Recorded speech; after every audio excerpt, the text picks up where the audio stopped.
मैंने आपण मानक स्वागत मोर यूट्यूब चैनल संगीता डब्ल्यूएस रेसिपी रे। सांग मैंने आपण मैंने केमिति अछंती आशा करूची आपण मैंने समस्ते बहुत भलरे थिबे। आपण मैंने मोर ए नुवा चैनल को सपोर्ट करंतु आउ सब्सक्राइब करंतु। वीडियोटी देखंतु, वीडियोटी भलो लागिले लाइक शेयर आउ छोटिया कमेंट करंतु। फ्रेंड्स मु आज आपण मन पय नै आसी चाउ एक नुवा रेसिपी नाटी हैला आंब चटनी। आंब को हमें आज चटनी करबा। को तो हम बहुत प्रकार चटनी बने की खाई था, आचार भी करके खाई था, सब प्रकार करके खाई था। किंतु आज नुआ उपाय बनातु बहुत टेस्ट बा बहुत स्वाद लगे खाଇବା ପାଇଁ। 5टा आंब फ्रेश आंब 5टा काटिकी धोई नेची परे धोईकी प्रथमे कढ़ाई दे देबा हमें तेल रे किछि सुखिला लंका सोरिष फुटन टिके दे देबा। तापरे कटा रही रखा हिथिबा आंब को फ्राई करबा तेल रे।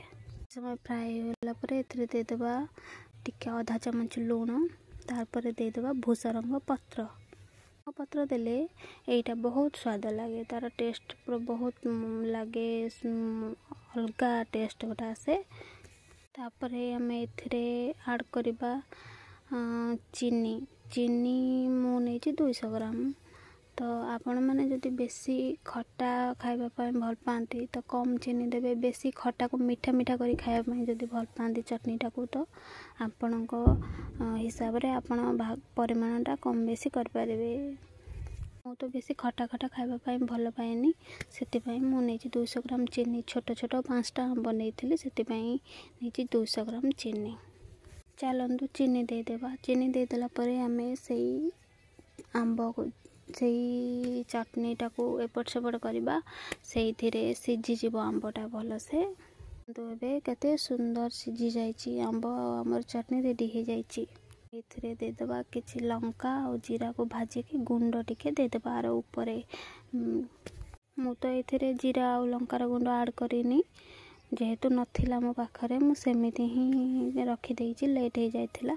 आपण माने बहुत टेस्ट खाया पई एथिरे जीरा और लंका को गुंड करके एटा को ओल्हेबा समय रे एटार ऊपर टिके दे देले बहुत टेस्ट लागिवो। हमर चटनी एबे रेडी हे जाइची। देखंतु हमें एथिरे ए पात्र रे काढी नेबा और चलंतु टेस्ट करी देखिबा, बहुत सुंदर लागिवो खाइले।